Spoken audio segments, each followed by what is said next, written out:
Baik, Bapak Ibu, apakah sudah pada masuk semua ini untuk pertemuan sesi kita hari ini? Sudah, Alhamdulillah sudah Pak. Pak. Sudah ya, Mas Agus sudah hadir. Di sini Sudah. Bu Erni sudah hadir dan Bu Dharma saya lihat sudah hadir. Terima kasih. Hari ini kita akan masuk ke materi yang berikutnya. Tapi sebelumnya, ini Bapak Ibu sehat-sehat semua ya? Alhamdulillah Sehat, Oke, sehat. sinyal aman, sinyal kuota aman. Aman. Oke, aman, kan. Pak, Oke, aman. baik. Karena pesan panitia yang paling penting itu adalah gunakan laptop, jangan menggunakan HP, dan siapkan segala sesuatunya supaya komunikasi kita lancar di dunia maya ini. Oke? Oke. Pak. Oke, baik. Sebelum saya masuk ke materi saya hari ini, saya kemarin sudah ada pemateri yang lain yang menyampaikan materi tentang pendidikan yang memerdekakan, dan sekarang kalau saya boleh tahu, Bapak Ibu, siapa yang bertugas piket memimpin doa dan yang ice breakingnya siapa, Mas Agus? Saya memimpin doa hari ini untuk ice breaking itu Ibu Erni. Baik, Ya, Pak. silakan Mas Agus untuk dibuka pertemuan kita hari ini, dan Bu Erni, saya tunggu keajaiban-keajaibannya untuk ice breakingnya. Oke, silakan Mas Oke. Agus. Baik, Assalamualaikum warahmatullahi wabarakatuh.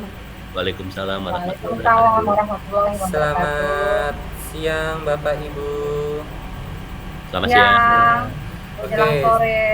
Sebelum kita mulai untuk kegiatan kita pada hari ini, lebih baiknya kita berdoa agar kegiatan kita diberikan kelancaran dari awal hingga akhir. Oke, berdoa mulai. Berdoa selesai. Oke, terima Baik, kasih. Cairi, Assalamualaikum warahmatullahi wabarakatuh. Untuk waktu saya persilakan kepada Ibu Erni. Wabarakatuh. Terima kasih Pak Agus. Mohon izin ini Pak Fasilitator. Saya coba ice breaking supaya pikiran kita fresh, menerima materi dari Pak Duma itu bisa benar-benar paham. Oke, Ya. Ibu. Ice breakingnya sederhana aja. Kata kunci dari ice breaking saya adalah berpikir dahulu sebelum menjawab. Karena kalau tidak berpikir dahulu, maka jawabannya salah.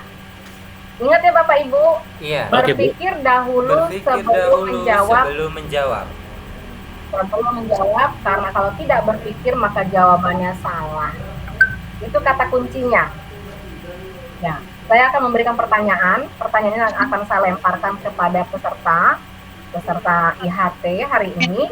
Dan peserta yang saya tunjuk itu tolong menjawab pertanyaan dari saya. Pertanyaannya gampang banget. Tapi kata kuncinya adalah berpikir dahulu sebelum menjawab. Paham ya Bapak Ibu? Paham Ibu? Pertanyaan saya untuk Pak Agus. Pak Agus, Iya Ibu. baju yang dipakai oleh Pak Duma warnanya apa? Hitam. Betul, Pak Agus pinter. Ya, karena saya berpikir dahulu sebelum menjawab Ibu. Betul. Ibu Dharma, mana Ibu Dharma? Ya, hadir Bu. Ya. Ibu Dharma melihat Pak Agus nggak? Melihat. Melihat. Pertanyaan saya, Pak Agus itu memakai headset atau tidak? Iya atau tidak? Ya. Salah. Kok salah Bu? Kurang konsen berarti saya. Saya ganti pertanyaannya. Bu Dharma Ya. bisa melihat saya? Bisa. Bisa. Jilbab warna apa yang saya pakai sekarang? Hitam. Salah. Bu. Pak Agus, Ya Ibu. bisa jawab saya? Bisa Saya Ibu. saat ini pakai kacamata atau tidak? Tidak Ibu. Saya pakai kacamata atau tidak, Pak? Tidak Ibu. Betul, Pak Agus betul-betul pinter. Bu Dharma belum lulus loh. Sekarang mau saya kasih apa soal lagi. Coba ya Bu. Ya Bu. Soal saya adalah, apakah Pak Duma memakai kacamata? Iya. Salah memakai. Salah. Bu, ulangi sih pertanyaannya, kok saya salah terus? Baik. Bu, ingat kata kuncinya, berpikir dulu baru Berpikir menjawab. dahulu sebelum menjawab. Karena kalau tidak berpikir dahulu maka jawabannya salah. Saya ganti ya, Bu. Saya ganti. Apakah saat ini sudah sore? Sudah. Salah. Kok salah? Kalau Ibu Dharma salah terus ya. Iya. Apa karena nggak fokus ya, Bu? Ada suara tangisan. Oh, ada suara tangisan. Iya, tangisan anak tiri. Oh begitu. Saya ganti ke, kalau Pak Dumas saya boleh nggak? Kalau ke Pak Dumas. Boleh, Bu. Oh, boleh Bu, silakan Bu, silakan, nggak apa-apa, silakan. Boleh. Apakah Pak Agus ini laki-laki?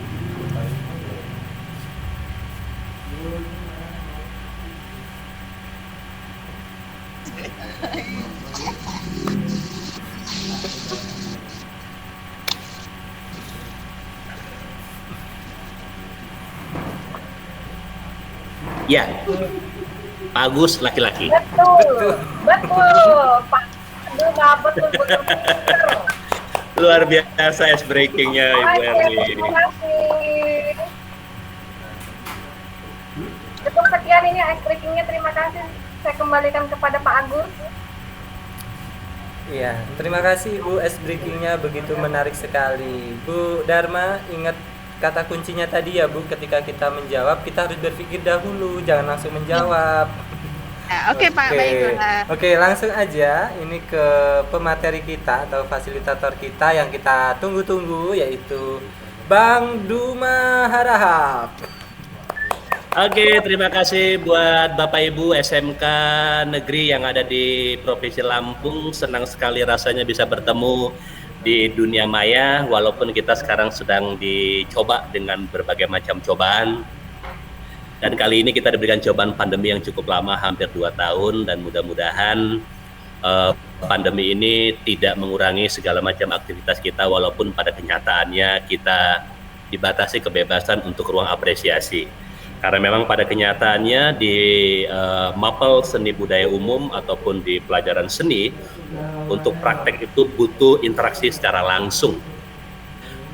Seni itu ada 4, ada tari, musik, rupa, dan teater. Dan saya berpendapat bahwasannya itu butuh interaksi yang tidak terputus, sehingga anak-anak bisa memahami apa yang disampaikan oleh Bapak Ibu guru tentang materi yang akan disampaikan.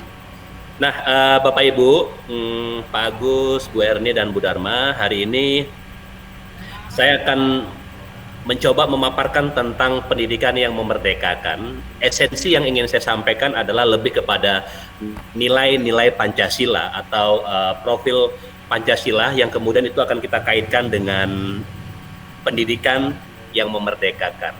Sebelum kita masuk ke materi, saya ingin bertanya kepada Ibu, di Pancasila itu ada 1, 2, 3, dan 4, juga kelima. Nah, sekarang saya akan membacakan sila yang pertama, nanti kemudian sila kedua Pak Agus, sila ketiga, sila keempat. Kita hanya 4 orang ya, nah nanti yang sila kelimanya itu nanti dilanjutkan. Saya yang pertama, Mas Agus kedua, ketiga Bu Erni, keempat Bu Dharma, dan nanti yang kelima saya. Kita sama-sama membaca Pancasila dulu ya, Ibu-ibu ya, Bapak ya. Iya, Pak. Oh ya, iya Pak.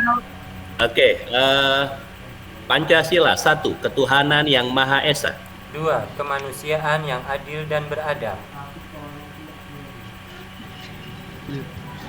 3, persatuan Indonesia. 4, kerakyatan yang dipimpin oleh hikmat kebijaksanaan dalam permusyawaratan perwakilan. 5, keadilan Keadilan sosial. sosial bagi seluruh rakyat Indonesia. Ya, kira-kira nilai apa yang terkandung di dalam Pancasila? Di situ ada 5. Dan masing-masing sila itu dia punya skala prioritasnya masing-masing. Nah, persoalan kita adalah apakah ini juga menjadi PR kita juga bersama? Apakah peserta didik kita, anak didik kita, memahami nilai-nilai yang ada di dalam Pancasila itu, mulai dari sila pertama, kedua, ketiga, keempat, dan kelima. Seperti yang kita lihat sekarang, gadget itu sudah mulai merajalela dan keleluasannya cukup banyak sekali di lingkungan anak-anak sekolah, ditambah lagi dengan pandemi. Nah, itu yang membuat pendidikan di Indonesia itu semakin merosot, ditambah dengan keterbatasan anak-anak SMA, SMK atau pendidikan itu bisa masuk secara langsung tatap muka. Bahkan untuk 50% saja itu tidak bisa begitu. Baik, kalau menurut Bapak Ibu, Pak Agus dan Bu Erni juga Bu Dharma, kira-kira nilai yang terpenting dari Pancasila itu kira-kira apa itu, Ibu ya? Ini sambil nanti saya masuk ke materi saya sambil menunggu materi saya. Pak Agus bisa?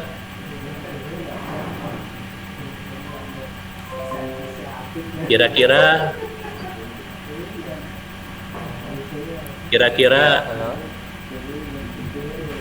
nilai apa yang paling penting dari Pancasila, dari sila-sila pertama sampai dengan sila kelima? Ketuhanan yang Maha Esa. Jadi Ya Pak, sila pertama. iya. Jadi semua Mengapa pelajar alasannya? sebagai seorang pelajar maupun pendidik khususnya atau manusia lah umumnya, kita harus berketuhanan gitu.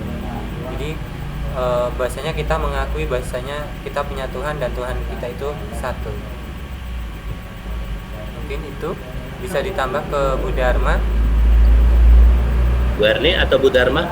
Iya, Dharma. jadi hidup memang bergantung pada Tuhan kita masing-masing ya Pak ya. Jadi kita wajib mematuhi dan mentaati sila pertama, yaitu ketuhanan yang Maha Esa. Ya, saya sangat pendapat dengan Bu Dharma dan Pak Agus, Pak Duma. Ya. Jadi Ibu sependapat ya? Iya. Baik, materi saya sudah masuk itu, sudah tampak di layar? Sudah. Belum. Sudah Belum? Bapak? Tapi di saya belum muncul, Pak. Sudah. Nah, Mungkin Ya. oh yang sudah, Pak, sudah. Ya, di sini kita akan masuk ke profil Pancasila. Ini juga berkaitan dengan sumatif dan formatif yang akan kita pahami tentang pembagian berapa persen profil Pancasila itu bisa memberikan fungsi yang sangat dominan kepada anak-anak kita.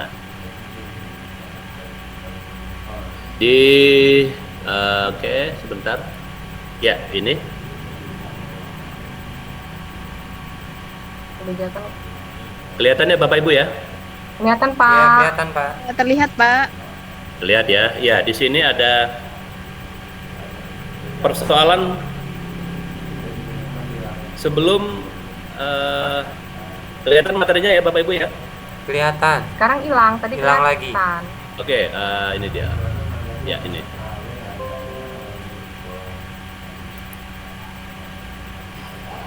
Ya di sini ada berbasis kompetensi, kemudian ada pembelajaran yang fleksibel dan karakter Pancasila.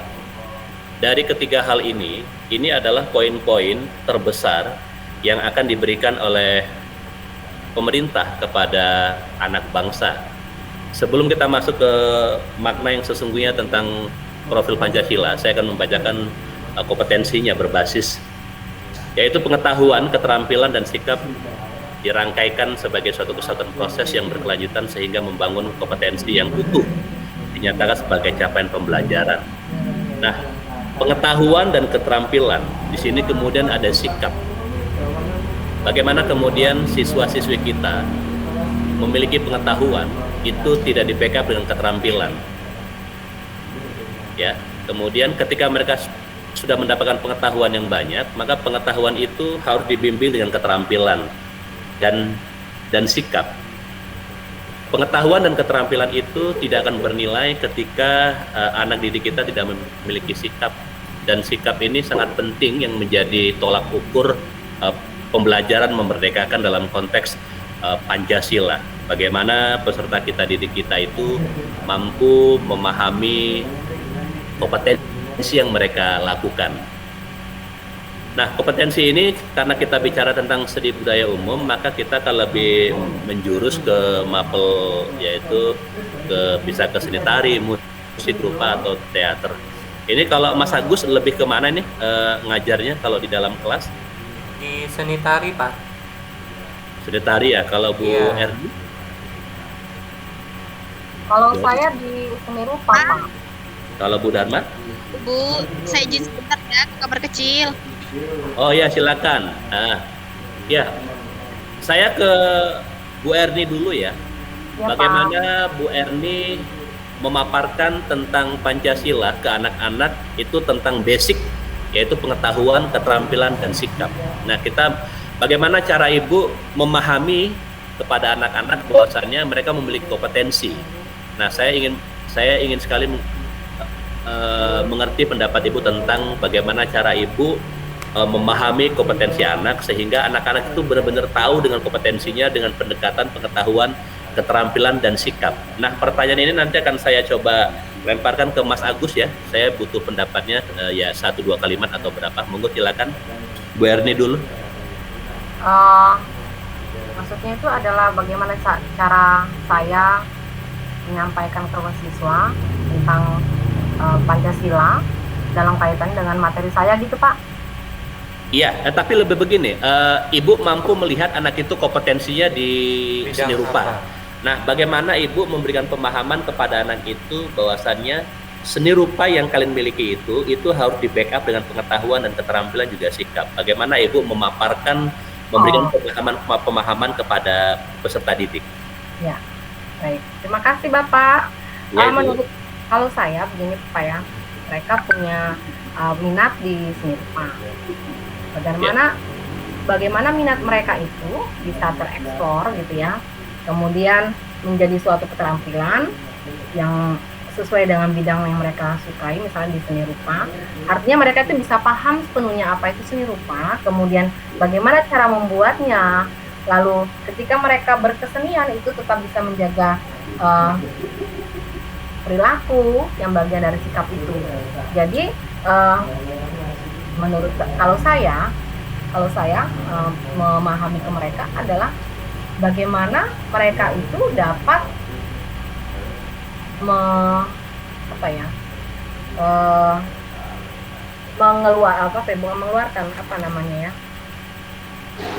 mengeksplor lah ya pemahaman mereka, minat mereka tentang seni rupa, kemudian mereka juga paham itu seni rupa. Ternyata kadang-kadang mereka kan hanya tahu secara otodidak, tahu secara bakat yang tidak mereka iringi dengan pemahaman yang sebetulnya seni rupa itu ini loh, di dalam seni rupa itu ada ini dan begini loh, teknik dalam seni rupa itu ada yang teknik yang ini, teknik yang itu, begitu, ada yang teknik arsir dan lain sebagainya. Nah, itu bisa mereka terapkan ke dalam sebuah bentuk keterampilan yang sesungguhnya, karya seni rupa yang sesungguhnya, dengan perilaku yang mendukung kebaikan kepada ketika mereka berkesenian di seni rupa. Jadi proses mereka itu ya, mereka ketika berkarya saling bekerja sama, saling menghargai. Misalnya gambar A itu tidak sebaik gambar si C misalnya dalam pembuatannya. Artinya si C ini jangan memberikan stigma apa-apa terhadap si B yang mungkin kemampuannya tidak sama. Jadi dalam kegiatan pembelajaran tetap ada toleransi, itu diterapkan toleransinya, saling menghargai, berkreasi bisa sepenuhnya, kreativitas bisa sepenuhnya, tapi tetap mengedepankan tentang toleransi. Jadi nggak bisa mereka bertindak tanpa berpikir dahulu, atau tetap menjaga perasaan kawan. Itu ya Pak ya, mungkin pendapat saya masih banyak kurangnya Pak ya, saya juga bingung loh Pak mau jawab apa. Mohon maaf ya Pak Duma. Oke, terima kasih Bu, luar biasa. Ya, saya bisa mengerti. Itu sudah cukup baik sekali itu pemaparannya Bu. Sekarang silakan Mas Agus, bagaimana? Untuk ditari Mas Agus. Oke.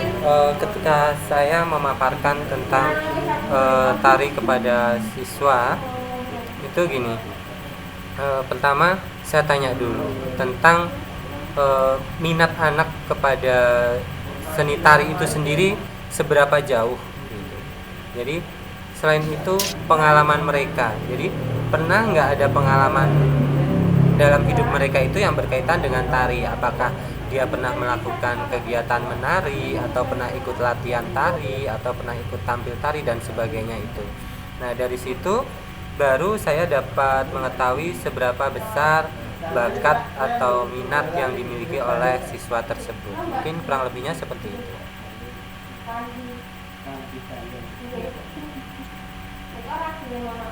Sudah Mas Agus? Ya, sudah. Oke, untuk Bu Dharma, silakan. Ada Bu Dharma? Tidak ada ya? Bu Dharma sedang terputus sepertinya. Baik, di sini bisa kita lihat Bu Erni dan Mas Agus bahwasannya kompetensi kemampuan yang dimiliki anak untuk ditari musik, rupa, dan teater. Di sini ada arah tentang fleksibilitas. Bagaimana pengetahuan, keterampilan, dan sikap itu dia harus fleksibel, lentur.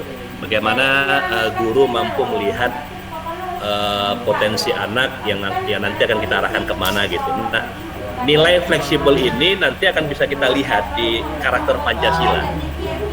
Di sini ada kalimat yang mengatakan sinergi antara kegiatan pembelajaran rutin sehari-hari di kelas dengan kegiatan non rutin atau project, ya, interdisipliner yang berorientasi pada pembentukan dan pengetahuan karakter berdasarkan kerangka profil Pancasila. Nah, inilah yang nanti akan menjadi titik tolak Bapak Ibu guru yang ada di Lampung, di SMK maupun di SMA tentang profil Pancasila. Bagaimana kita melakukan pendekatan terhadap siswa-siswi kita untuk memberikan presentasi antara formatif dan sumatif tadi, sehingga pembagiannya bisa sepadan ya, bisa 50-50 atau 80-20. Itu tinggal nanti disesuaikan Bapak Ibu di kelasnya masing-masing. Karena untuk adaptif dan normatif dengan produk ini, sore Bapak Ibu. gimana? Saya bergabung kembali, maaf ya agak lama. Oke, nggak apa-apa Bu Dharma. Saya lanjutkan lagi ya Bu. Oke, tapi sebelum Ya, Pak. saya lanjutkan, Mbak Dharma, kira-kira menurut Mbak Dharma ini sebagai Mbak Dharma ngajar apa di sekolahannya? Ngajar kesenian, Pak. Iya, lebih kemana spesifikasinya? Ke tari atau ke Lebih musik? ke seni tari, Pak. Ya, kalau di seni tari, terlepas tadi Ibu sinyalnya putus-putus, nah kira-kira menurut Mbak Dharma tadi ini bagaimana cara Ibu memberikan pemahaman kepada anak tentang kompetensi yang mereka miliki dengan berdasarkan pengetahuan, keterampilan, dan sikap. Nah, Ibu sebagai pendidik itu bagaimana caranya memberikan pengertian kepada mereka bahwasanya kompetensi kalian itu harus di backup dengan ketiga hal ini. Monggo silakan Ibu. Ketiga apa Pak tadi? Iya, pengetahuan, Ketika keterampilan, dan sikap. Bagaimana Ibu menjelaskannya kepada peserta didik? Ketika pengetahuan, saya melihat dari mereka itu sebelum ke pembelajaran ke praktik, saya memberikan pengetahuan dulu atau semacam teori begitu Pak mengenai seni tari. Setelah teori, nanti kita praktekkan. Nah, setelah praktek, kita melihat kompetensi anak itu berdasarkan karakter mereka masing-masing, kreativitas mereka masing-masing, begitu Pak. Kurang lebih seperti itu. Untuk nilai sikap dan pengetahuannya bagaimana, Bu Dharma? Untuk menilai sikap dan pengetahuan, Ya, ya kita keterampilan, dari karakter. keterampilan. Tadi kan pengetahuannya ya, sekarang keterampilan dengan sikapnya bagaimana? Kalau melihat dari nilai keterampilan, saya melihat dari praktik mereka, cara praktik mereka dalam seni tari tersebut, Pak. Untuk nilai apa satunya tadi Pak selain keterampilan? Sikap. Pengetahuan, keterampilan, dan sikap. Untuk sikap, saya lebih karakteristik anak itu seperti apa melalui dengan pendekatan, karena pada sistem pembelajaran ini kan kita harus memerdekakan peserta didik begitu Pak. Jadi kita titik beratkan kepada anak dan kita memberi kebebasan kepada anak untuk melakukan aktivitas mereka begitu. Kira-kira menurut Ibu Dharma, pengetahuan dan keterampilan sikap yang dimiliki oleh anak, kompetensi yang dia miliki itu, apakah itu memiliki kesinambungan di dalam kehidupan sehari-hari, Bu Dharma? Gimana Bapak? Apakah nilai keterampilan atau pengetahuan anak dapat dikaitkan dengan kehidupan sehari-hari? Ya, apakah anak mempunyai kompetensi ya? Anak punya kompetensi di bidang tari, lalu dia punya pengetahuan, keterampilan dan sikap. Apakah ketiga hal ini punya erat kaitannya dengan kehidupan kesehari-harian menurut Ibu Dharma? Dipraktikkan dalam kehidupan sehari-hari? Ya. Bersinergi atau tidak? Iya, bersinergi, dapat diterapkan dalam kehidupan sehari-hari. Karena karakteristik anak itu membentuk kepribadian anak begitu. Ya, baik Bapak Ibu. Nah, itulah profil Pancasila yang akan kita paparkan di Indonesia ini untuk pendidikan yang memerdekakan. Bagaimana kita sebagai pendidik itu mampu memberikan pemahaman, pengertian kepada anak-anak tentang kompetensi yang mereka miliki, kemampuan yang mereka miliki, pengetahuan. Jadi ilmu pengetahuan yang mereka miliki, keterampilan yang mereka miliki itu tidak akan berarti apa-apa ketika mereka tidak memiliki sikap yang baik dan sportif. Seperti apa, bagaimana mereka menilai hasil karya temannya, bagaimana mereka mampu melihat sebuah pertunjukan, bagaimana mereka menilai sebuah pertunjukan. Kira-kira untuk Bapak Ibu, pernahkah Bapak Ibu memberikan tugas kepada peserta didik untuk melihat sebuah pertunjukan, lalu kemudian mereka mengomentari secara individu maupun kelompok? Pernah Pak. Pernah ya? Ya, pernah Bapak. Ya. Ketika pada saat mereka ditugaskan untuk melihat sebuah pertunjukan, lalu kemudian nilainya pasti akan berbeda ketika mereka mengerjakan sendiri atau mereka mengerjakan per kelompok. Nah, kira-kira menurut Bapak Ibu, mana yang lebih besar, nilai antara individu atau nilai secara kelompok? Nilai Mas secara Agus, kelompok. Kelompok ya? Iya, berdasarkan pengalaman ketika saya melakukan penilaian terhadap siswa, di mana ketika siswa saya berikan nilai mandiri, tugas mandiri ataupun tugas kelompok, itu justru nilainya lebih besar yang nilai kelompok, karena mungkin ya dari beberapa sumber mereka jadikan satu gitu. Itu aja, mungkin yang lain. Ya. Sama Pak. Kalau Bu Erni? Kalau menurut saya lebih besar di kelompok. Ya mereka itu kalau di kelompok itu banyak ininya poin-poin yang bisa kita nilai di sana. Jadi lebih banyak ke sana, ke kelompok daripada individu. Saya rasa begitu Pak Duma. Kalau menurut saya itu ya Pak Duma. Ya, oke. Baik.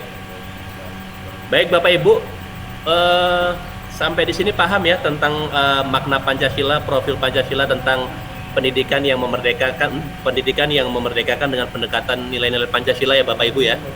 Ya Pak, Ya. saya sangat tercerahkan dengan materi Bapak hari ini Pak Duma. Terima kasih banyak, materinya sangat bagus. Begitu dibahas saya jadi seperti ini ya. Baru betul-betul tercerahkan oleh pembahasan Bapak sore ini. Baik, di nilai Pancasila itu ada akhir dan ada evaluasinya. Jadi tugas kita adalah memberikan pengertian, wawasan kepada peserta didik betapa nilai-nilai Pancasila, Undang-Undang Dasar yang sudah diterapkan di negara tercinta kita ini itu punya maksud dan tujuan tentang etika dan estetika, sehingga pendidikan yang memerdekakan ini mudah-mudahan tidak salah jalan dan sesuai dengan aturan-aturan yang sudah disepakati oleh pemerintah setempat.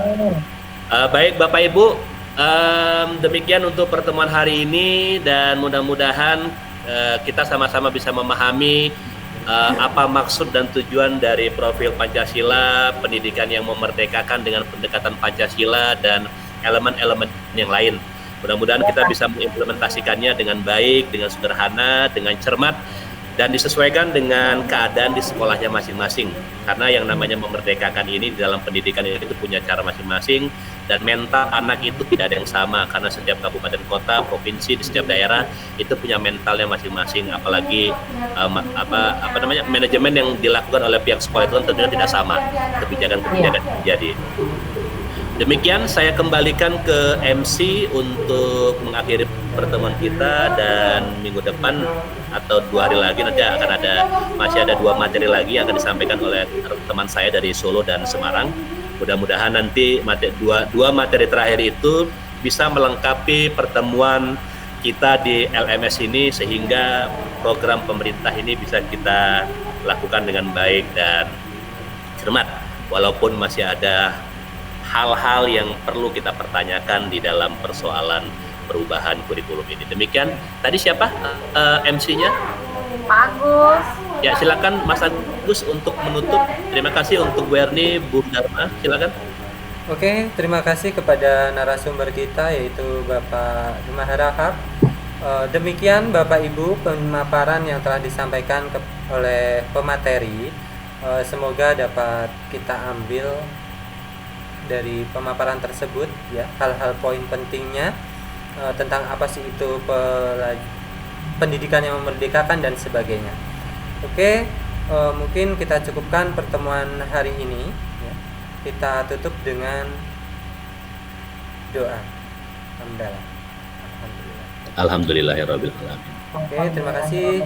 Assalamualaikum warahmatullahi wabarakatuh. Waalaikumsalam warahmatullahi wabarakatuh.